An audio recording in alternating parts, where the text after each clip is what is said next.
오늘 우리에게 주시는 하나님의 말씀은 고린도전서 5장 1절에서 13절까지의 말씀입니다. 여러분 가운데 음행이 있다는 소문이 들립니다. 자기 아버지의 아내를 데리고 사는 일까지 있다고 하니 그러한 음행은 이방 사람들 가운데서도 볼 수 없는 것입니다. 그런데도 여러분은 교만해져 있습니다. 오히려 여러분은 그러한 현상을 통탄하고 그러한 일을 저지른 자를 여러분 가운데서 제거했어야 하지 않았겠습니까? 나로 말하면 비록 몸으로는 떠나 있으나 영으로는 함께 있습니다. 마치 여러분과 함께 있듯이 그러한 일을 저지른 자를 이미 심판하였습니다. 우리 주 예수의 이름으로 여러분이 모여 있을 때 나의 영이 우리 주 예수의 권능과 더불어 여러분과 함께 있으니 여러분은 그러한 자를 당장 사탄에게 넘겨주어서 그 육체는 망하게 하고 그의 영은 주님의 날에 구원을 얻게 해야 할 것입니다. 여러분이 자랑하는 것은 좋지 않습니다. 여러분은 적은 누룩이 온 반죽을 부풀게 한다는 것을 알지 못합니까? 여러분은 새 반죽이 되기 위해서 묵은 누룩을 깨끗이 치우십시오. 사실 여러분은 누룩이 들지 않은 사람들입니다. 우리들의 유월절 양이신 그리스도께서 희생되셨습니다. 그러므로 묵은 누룩, 곧 악의와 악독이라는 누룩을 넣은 빵으로 절기를 지키지 말고 성실과 진실을 누룩으로 삼아 누룩 없이 빚은 빵으로 지킵시다. 내 편지에서 음행하는 사람들과 사귀지 말라고 여러분에게 썼습니다. 그 말은 이 세상에 음행하는 사람들이나 탐욕을 부리는 사람들이나 약탈하는 사람들이나 우상을 숭배하는 사람들과 전혀 사귀지 말라는 뜻이 아닙니다. 그러려면 여러분은 이 세상 밖으로 나가야 할 것입니다. 그러나 이제 내가 여러분에게 사귀지 말라고 쓰는 것은 신도라 하는 어떤 사람이 음행하는 사람이거나 탐욕을 부리는 사람이거나 우상을 숭배하는 사람이거나 사람을 중상하는 사람이거나 술 취하는 사람이거나 약탈하는 사람이면 그런 사람과는 함께 먹지도 말라는 말입니다. 밖에 있는 사람들을 심판하는 것이 나에게 무슨 상관이 있습니까? 여러분이 심판해야 할 사람들은 안에 있는 사람들이 아니겠습니까? 밖에 있는 사람들은 하나님께서 심판하실 것입니다. 여러분은 그 악한 사람을 여러분 가운데서 내쫓으십시오. 아멘. 영상으로 예배하시는 여러분들을 진심으로 축복합니다. 오늘은 우리가 예배당에서 모여서 예배하지 않고 우리가 있는 각 처소에서 예배하는 아주 특별한 주일 예배를 드립니다. 주님의 뜻은 주일 예배를 예배당에서 드리지 않고 우리 처소에서 예배하면서 우리가 사는 일상의 모든 곳이 하나님께 예배하는 곳이라는 것을 우리에게 깨우쳐 주시려고 하시는 것 같습니다. 우리 주님은 여러분 안에 계십니다. 지금 예배하는 그곳에서 여러분은 영상만 보지 말고 여러분 안에 역사하시는 주님을 주목하시기 바랍니다. 여러분은 영상으로 제 모습을 보실 수 있겠지만 저는 여러분을 보지 못합니다. 그렇지만 여러분들이 이 영상으로 저와 함께 예배하고 있음을 저는 압니다. 눈에 보이지 않지만 여러분이 존재하고 있다는 것을 너무나 분명히 압니다. 우리 주님이 똑같습니다. 우리가 주님을 보지는 못하지만 주님이 우리와 함께 계시다는 것은 너무나 분명합니다. 우리 주님의 역사가 여러분 안에 아주 특별히 함께 하실 것입니다. 오늘은 특히 3.1절 기념일입니다. 우리가 나라를 위해서 특히 그리스도인들이 만세를 부르며 이 나라의 독립을 위해서 분연히 일어났던 날입니다. 오늘 나라를 위해서 이 땅을 고쳐주시기를 하나님께 기도해야 하겠습니다. 감염자들은 물론이고 보건당국과 그 공무원들과 의료인들의 수고가 참 큽니다. 하나님께서 병든 이들도 고치시고 또 이 코로나19 확산이 속히 멈추게 해주시기를, 그래서 이 나라가 다시 온전하게 되도록 여러분 꼭 기도해 주시기 바랍니다. 저와 여러분들은 예수님과 동행하는 하나님의 성전인 사람입니다. 예수님과 동행하는 사람에게는 아주 뚜렷한 특징이 있습니다. 그것은 어떤 죄인이라도 그를 관용하고 사랑하는 것입니다. 사도 바울은 자기를 심판하는 고린도 교인들을 관용하고 사랑함으로 정말 아버지의 마음을 가지고 그들을 품어줌으로 그것을 분명하게 증거해 주었습니다. 그러나 죄도 관용하라는 말은 아니라는 것을 명확하게 알아야 합니다. 이 고린도전서 5장은 지난주에 읽었던 고린도전서 4장과 분위기가 완전히 다릅니다. 그렇게 고린도 교회 교인들을 자기를 심판하기까지 하는 그들을 아버지 마음으로 품었던 사도 바울이 단호하게 그들을 내쫓으라고 어떤 사람에 대해서 그렇게 말을 합니다. 13절에 보면 여러분은 그 악한 사람을 여러분 가운데서 내쫓으십시오. 도대체 사도 바울이 왜 이렇게 말을 한 것일까요? 고린도 교회 교인들 사이에 음행이 있었다고 합니다. 고린도라는 도시 자체가 음란한 도시였습니다. 그래서 고린도 교회 교인들도 음행에 대하여 상당히 관대한 마음을 가지고 있었던 모양입니다. 그러나 정도가 너무 심하게 가기 시작했습니다. 고린도 사람들에게조차 있지 않았던 일이 그들에게 나타나기 시작했습니다. 아버지의 아내와 함께 데리고 사는 사람, 계모와 동거하는 사람까지 생긴 겁니다. 자기에게 복음을 전해주었던 사도 바울에 대해서는 심판까지 하면서 음행을 하는 사람들, 상상이 안 될 정도의 음란한 사람은 그냥 품어주고 있는 고린도 교회를 향하여 사도 바울은 교만하지 말 것을 경고합니다. 2절 말씀에 그런데도 여러분은 교만해져 있습니다. 오히려 여러분은 그러한 현상을 통탄하고 그러한 일을 저지르는 자를 여러분 가운데서 제거했어야 하지 않았겠습니까? 고린도 교인들이 그와 같이 한 것은 그들이 하나님의 성전이라는 사실에 대한 분명한 믿음이 없었기 때문에 그렇습니다. 사도 바울이 그런 음행을 저지르는 자를 당장 공동체에서 내어 쫓으라고 하는 말이 좀 심하게 들리는 사람도 있을 겁니다. 그렇지만 그들을 아주 정죄해서 그들을 심판하여 그들이 지옥에 가도록 만들려고 하는 것이 아니었습니다. 사도 바울이 그렇게 하라고 하는 내용은 그들이 다시 회개하고 돌이킬 수 있는 마지막 기회를 주자는 거죠.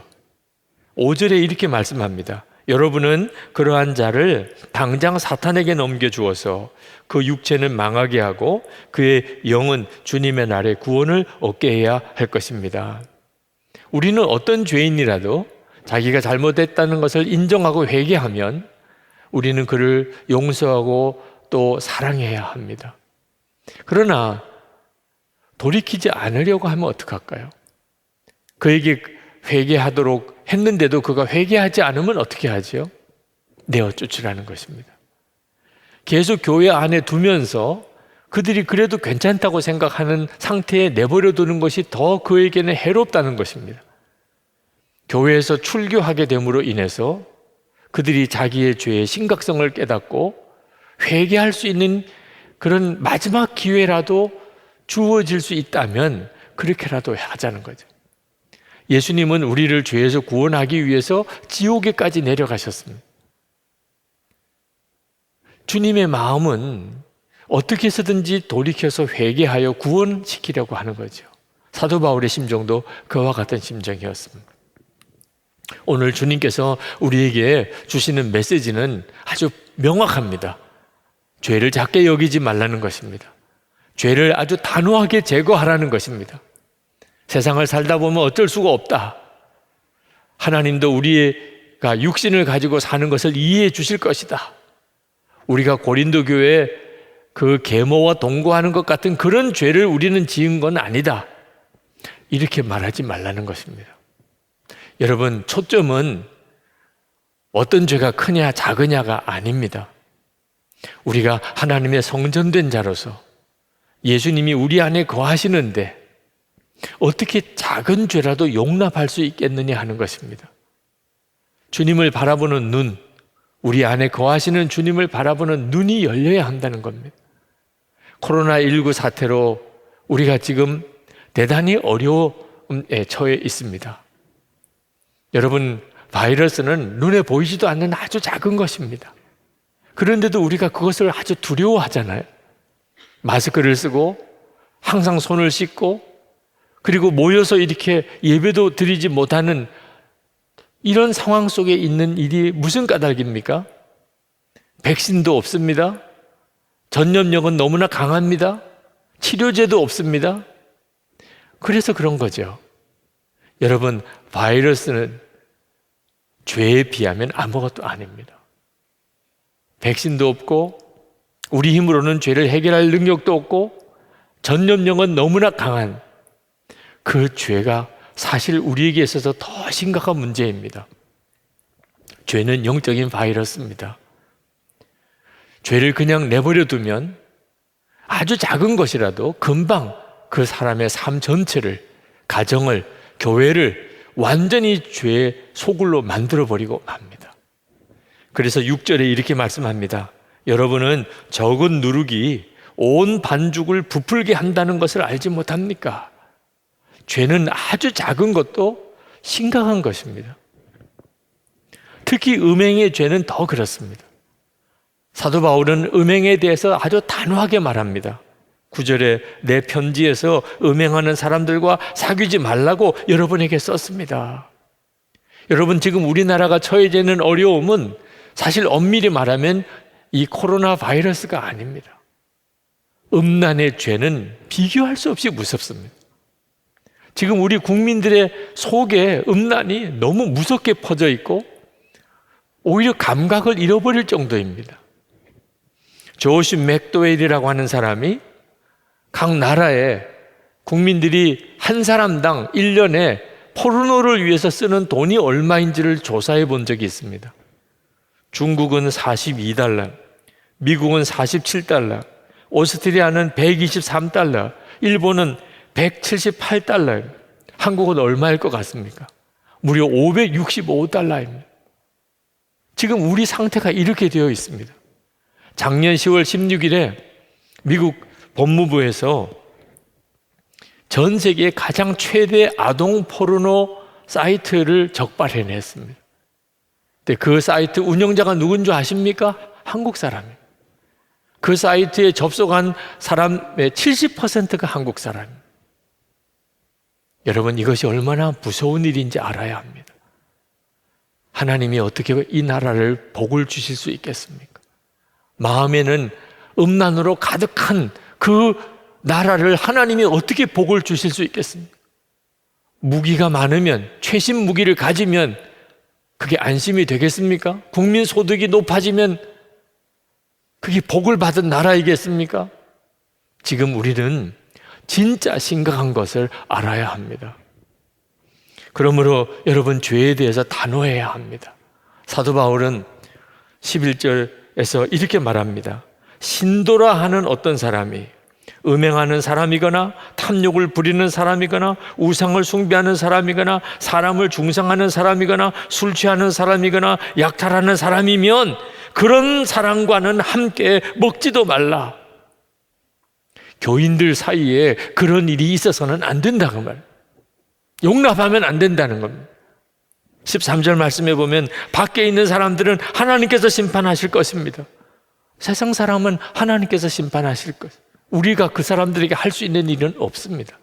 그러나 여러분은 그 악한 사람을 여러분 가운데서 내쫓으십시오. 교회 공동체 안에서는 그런 사람을 용납해서는 안 된다는 겁니다. 오늘 설교를 준비하면서 저는 미국의 어느 목사님의 설교 영상이 생각이 났습니다. 9.11 테러가 일어났을 때 미국 맨하탄 타임스스퀘어 교회를 담임하고 있었던 카터 콘넌 목사님이 빨리 도망하십시오. Run for yourself, your life. Run for your life. 당신의 삶을 살리내기 위해서, 생명을 위해서 빨리 도망하십시오. 그렇게 설교했던 그 영상이 생각이 났습니다. 저는 무너져 내리는 무역센터 쌍둥이 빌딩에서 사람들이 도망쳐 나올 때 뉴욕의 경찰관들이 했던 말을 영원히 잊지 못할 것입니다. 경찰관들과 소방관들은 사람들을 향하여 빨리 뛰세요, 더 빨리 달리세요 라고 외쳤습니다. 그렇습니다. 여러분, 살려면 빨리 달아나야 합니다. 달아나십시오. 오로지 성공과 번영에만 초점을 맞추는 복음으로부터 달아나십시오. 예수 그리스도의 이름을 단지 개인적인 이득을 위해 사용하는 이들로부터 달아나십시오. 예수님이 아니라 인간이 영광을 받는 교회들로부터 달아나십시오. 예수님의 몸된 교회요, 달아나십시오. 거기서 나오십시오. 성경이 없는 교회들로부터 달아나십시오. 그들의 신학엔 십자가가 없습니다. 말씀을 상고하는 것도 없습니다. 죄를 회개하는 것도 없습니다. 예수님의 보혈에 대해서는 언급도 안 합니다. 그런 교회들은 부정한 교회들입니다.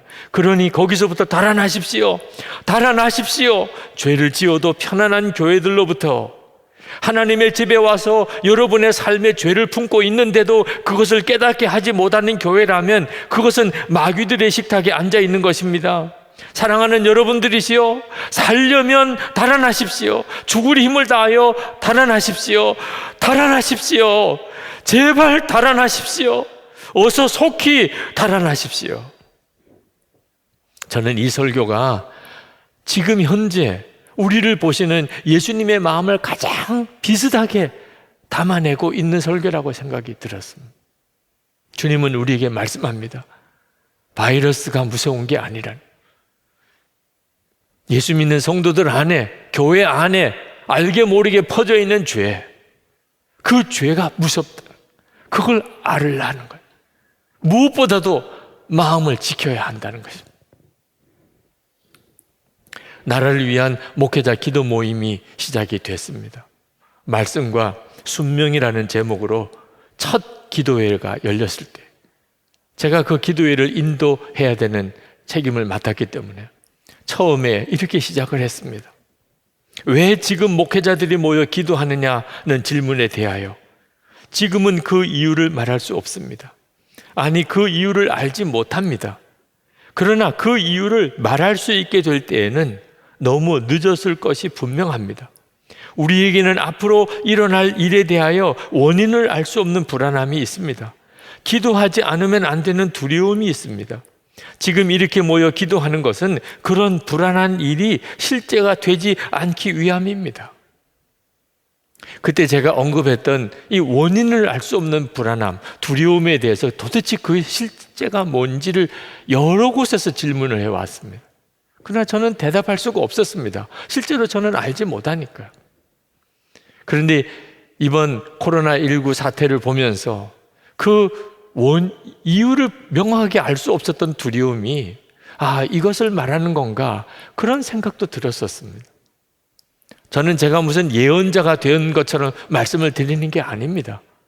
우리 안에 계신 성령께서는 우리의 미래를 아십니다. 그러므로 성령의 인도함을 받을 때 원인을 알 수 없는 두려움과 불안함 때문에 기도하게 되는 일이 반드시 있습니다. 그 두려워하는 일이 실제가 되지 않기 위하여 성령께서 우리로 하여금 기도를 시키시는 것입니다.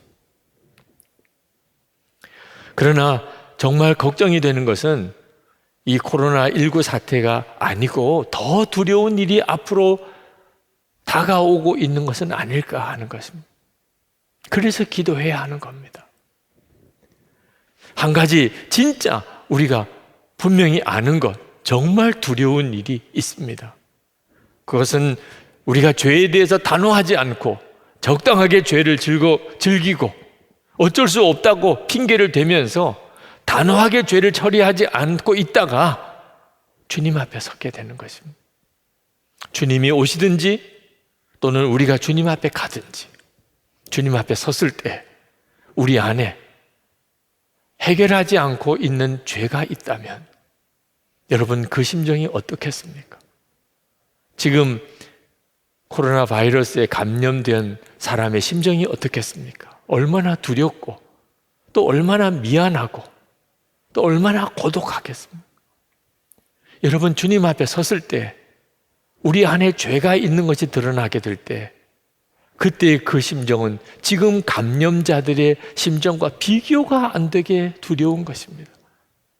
그러므로 지금부터 주님과 동행하는 삶이 분명해야 합니다. 여러분을 죄로 묶고 있는 것이 있습니까? 속히 거기서 벗어나야 합니다. 여러분을 죄로 끌고 가는 것이 있습니까? 단호하게 거기서 여러분들 그걸 끊어내야 합니다. 저는 여러분을 죄책감으로 몰아가고 싶어서 이 말씀을 드리는 것이 아닙니다. 항상 죄 그렇게 살도록 말씀드리는 것도 아닙니다.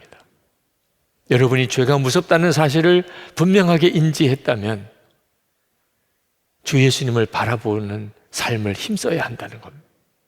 우리에게 진짜 무서운 죄가 뭔지를 알게 하실 분은 예수님밖에 없습니다. 그리고 그 죄에서 우리를 정말 지키고 보호해 주실 분, 마음에서라도 죄를 품지 않게 해 주실 수 있는 분은 예수님밖에 없습니다. 그러므로 예수님과 친밀히 동행하는 일을 힘써야 하는 것입니다. 우리가 예수님과 친밀히 동행하는 사람이라면 반드시 우리 안에 죄에 대한 애통함이 있게 되어 있습니다. 여러분, 우리가 공동체 안에서, 교회 안에서 어떤 사람의 죄를 보게 될 때 그때 여러분이 조심해야 할 것이 있습니다.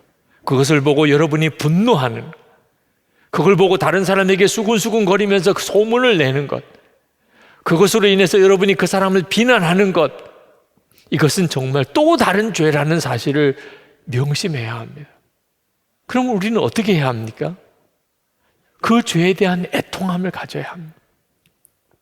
이것이 반드시 전제되어야 합니다. 사도 바울은 고린도 교회 교인들에게 이렇게 말합니다. 2절에서 여러분은 그러한 현상을 통탄하고 그러한 일을 저지른 자를 여러분 가운데서 제거했어야 하지 않았겠습니까? 먼저 죄에 대해서 통탄한 다음에 그 죄를 제거해야 한다는 것입니다. 나라를 위한 목회자 기도 모임을 하면서 하나님 앞에 우리가 무슨 기도를 드릴까?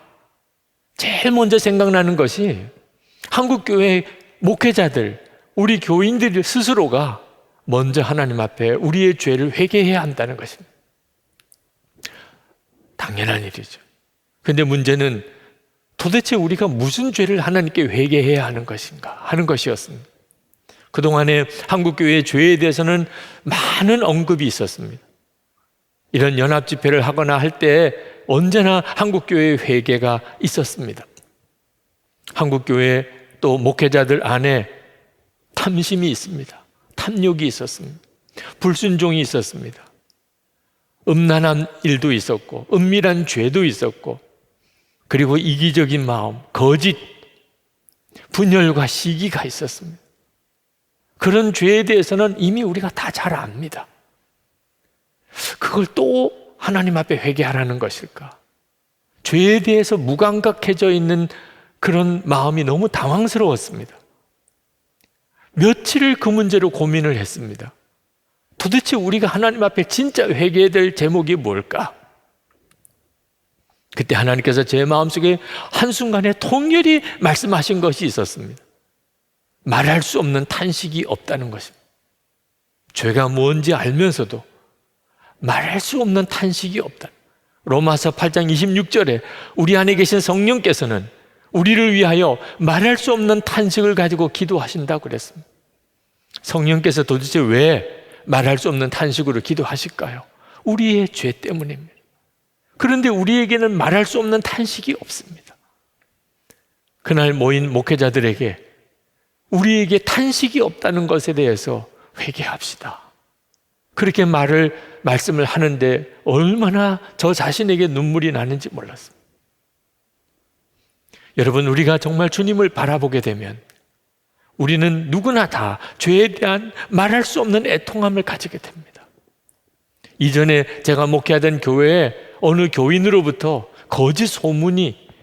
저에 대한 거짓 소문이 돌았던 적이 있었습니다. 그 사실을 알고 얼마나 화가 났는지 모릅니다. 그런데 하나님께서는 그 일을 공개적으로 드러내지 못하게 하셨습니다. 죽는 것 같았습니다. 그런 거짓 소문에 오해를 받고 사는 것은 그 끔찍한 일이었습니다. 숨을 쉬기가 어려웠습니다. 목회도 뭐고 다 내려놓고 싶었습니다. 그때 제 속에서 나왔던 기도는 하나였습니다. 하나님, 저는 죽었습니다. 그렇지 않으면 진짜 죽을 것 같았습니다. 내가 죽었다는 고백을 한 10번쯤 하게 되었을 때 놀라운 일이 일어났습니다. 제게 진짜 죽음이 임하는 것 같았습니다. 너무나 마음이 편안해졌습니다. 제 속에 있는 분노도, 섭섭함도, 좌절감도 다 사라져 너무나 평안해졌습니다. 그건 정말 기적과도 같았습니다. 그때 하나님께 기도했던 기도가 제게 예수님의 마음을 달라고 했습니다. 저는 죽었으니까. 그리고는 걷잡을 수 없는 통곡이 터져 나왔습니다. 왜 그렇게 애통한지, 얼마나 울었는지 모릅니다. 도대체 내가 왜 우는지를 몰랐습니다. 그러다가 깨달은 것이 예수님의 마음이구나. 그게 깨달아졌습니다. 목회 못하겠다고, 숨 못 쉬겠다고 그런 목사를 보시는 주님의 마음은 책망도 아니고 애통함이었습니다.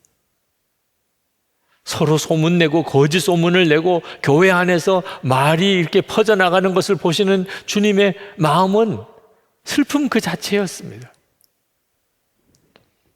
여러분, 우리가 어떤 죄인을 볼 때 그때 분노가 앞서면 안 됩니다. 그러면 해결 안 됩니다. 그 영혼 구원시킬 수도 없습니다. 죄에 대한 애통함이 먼저 있어야 합니다. 그게 바로 예수님의 마음입니다. 그때 공동체도 지킬 수도 있고 그 완악해진 영혼도 구원할 길도 가능해지게 되는 것입니다. 제가 참 좋아하는 어느 후배 목사님의 간증이 있었습니다. 어느 날 아침 식사를 하면서 아내가 어떤 목사님 이야기를 하였습니다. 그 목사님은 언젠가 저에게 모욕을 주었던 분이라 아내가 더 비판적으로 말하는 것 같았습니다. 그래서 아내에게 말했습니다. 여보, 지금 그 목사님을 판단하고 있는 거예요.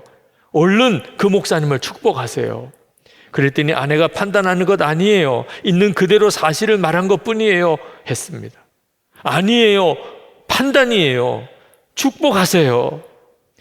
제 말에 아내가 할 수 없는지 그 목사님을 축복하며 기도하였습니다.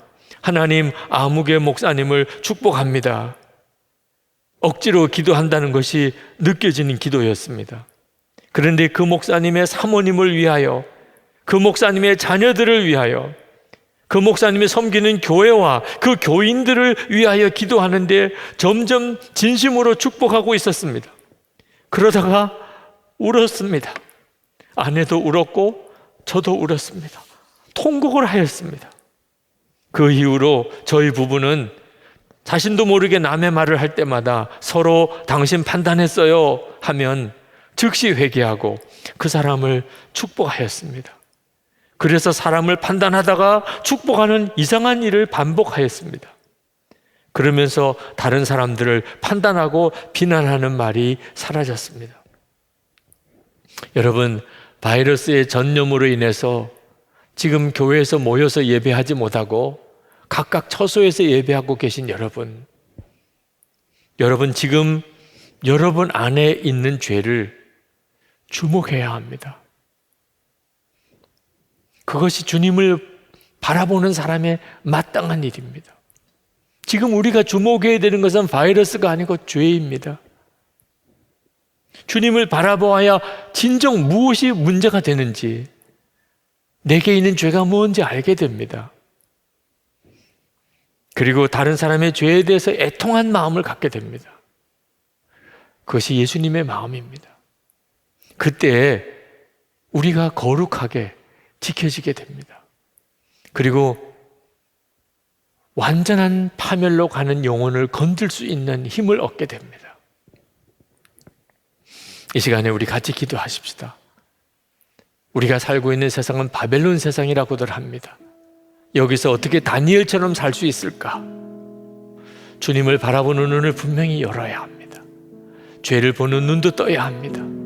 죄에 대한 애통함도 가져야 합니다. 그래야 우리가 삽니다. 그리고 세상을 건져낼 수 있는 힘을 얻게 됩니다. 여러분의 가정, 우리의 교회 공동체, 한국교회와 이 나라와 민족을 위해서 우리가 죄에서 온전한 자가 되어져야 합니다. 우리 다 같이 기도하겠습니다. 은혜와 사랑이 충만하신 아버지, 놀라우신 하나님의 은혜를 감사합니다. 하나님의 크시고 놀라운 하나님의 역사하심을 인하여 주님을 찬양한 놀라우신 주여, 아버지 하나님, 끌고 은혜가 많으신 주님, 주님의 은혜를 부어주소서. 아버지 하나님 역사해 주소서. 하나님 축복해 주소서. 주의 은혜로 도와주소서. 사랑과 은혜가 충만하신 하나님, 코로나19의 확산을 막아주시고 이 땅을 고쳐주시고 감염자들을 치료하시고 하나님, 모든 의료인들, 방역당국 하나님 수고하는 모든 이들을 힘주셔서 아버지, 우리의 눈이 온전히 뜨이게 하소서. 바이러스보다 더 무서운 죄의 은밀한 죄, 음란한 죄, 주님 서로 비난하고 저주하는 죄, 욕심과 탐욕, 거짓과 이기적인 마음, 주님 피하고 인정으로 질서받게 되기를 원하는 하나님의 은혜 이 땅을 고치십니다. 아버지 하나님, 코로나19 확산으로 인해서 평소 주일처럼 예배당에서 함께 모여 예배하지 못하고 우리가 있는 처소에서 오늘 영상으로 예배하는 이 시간, 우리가 하나님 앞에 이 땅을 고쳐주시기를 간절히 기도합니다. 주여, 그리하소서. 이 나라, 이 민족을 이제는 죄에서 건져내 주소서. 감염자들, 주님 그들을 속히 치료해 주소서. 그 가족들을 지키소서. 말할 수 없이 고생하는 의료인들, 방역당국 공무원들, 주님의 손으로 붙들어 주시고 그 수고를 위로해 주옵소서. 하나님, 우리가 바이러스보다 더 무서운 죄를 오늘 주님으로부터 책망을 받았습니다. 은밀한 죄, 음란한 죄, 거짓말, 우리 속에 있는 이기적인 마음, 탐심, 욕심, 서로 시기하고 질투하는 일, 서로 저주하고 말할 수 없이 서로 분노하는 일들, 주님 우리를 용서해 주소서. 하나님, 우리의 죄를 사하여 주소서. 아버지 하나님, 우리가 아버지 하나님 앞에 간절한 마음으로 나와 간구합니다. 지금 예배드리는 그 각각에 있는 처소에 하나님의 은혜가 어느 때보다도 더 강하게 임하여 주소서. 주님이 함께 하심을 알게 하소서. 그러나 아버지 하나님, 또 우리가 속히 다시 함께 모여서 뜨겁게 서로 찬양하고 또 같이 기도하고 서로 아름답게 교제할 수 있는 그런 예배의 날이 속히 오게 해 주옵소서. 이번 주간에 코로나 확산이 급격하게 이제는 감소되게 해 주소서. 하나님, 세계 열방을 위해서도 기도합니다. 주님의 손에 부탁합니다. 말할 수 없이 힘들고 어려운 이들이 많습니다. 하나님의 손으로 열방이 주님을 경외하게 하소서. 겸손하게 하소서. 하나님의 살아계심을 인정하게 하소서. 다 주님 앞에 무릎을 꿇고 기도하게 해주소서. 이와 같이 어려운 때에 경제적인 어려움에 처해 있는 이들이 많아졌습니다. 살 길을 열어주소서. 한 끼 식사도 할 수 없는 노숙인들을 돕기 원합니다. 그들을 도울 수 있는 힘을 우리에게 주옵소서. 오늘도 변함없이 하나님 앞에 나와 예배하는 성도들, 모여서 하나님께 감사할 수는 없지만 있는 그 자리에서 온라인으로라도 하나님 앞에 감사의 예물을 봉헌하는 이들, 12일조를 드리고 선교헌금, 구제헌금을 봉헌하는 이들, 주님 그들의 감사를, 믿음을, 주님을 향한 사랑을 받으소서. 아버지 하나님, 성도들에게 힘을 주셔서 이 어려운 때에 우리가 다른 사람에게 기쁨의 이유가 되고 사랑의 도구가 되게 하여 주옵소서. 정말 도움의 손길이 필요한 곳에 우리를 사용하소서. 이와 같은 때에 하나님의 은혜와 사랑을 흘려보내게 하소서. 가정도 지키시고 건강도 지키소서. 성도들의 기업, 일터를 또한 주님이 책임져 주소서. 주 예수님, 우리나라도 또 저 북한에 있는 우리 주민들도 긍휼히 여겨 주소서.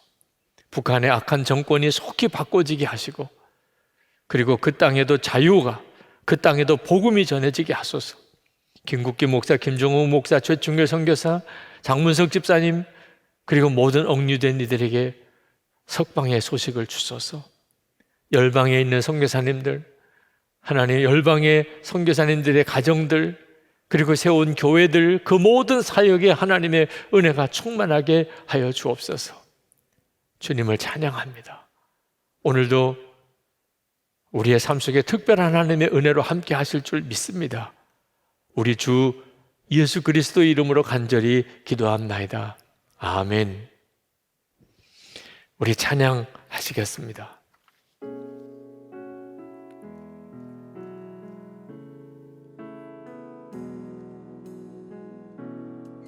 두 손 들고 찬양합니다. 다시 오실 왕 여호와께 오직 주만이 나를 다스리네.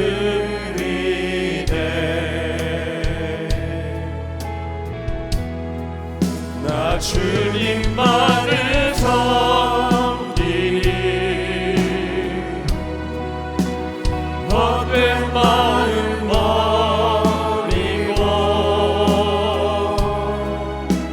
성령이여 내 영혼 충만하게 하소서. 나 주님만을 섬기니 나 주님만을 섬기니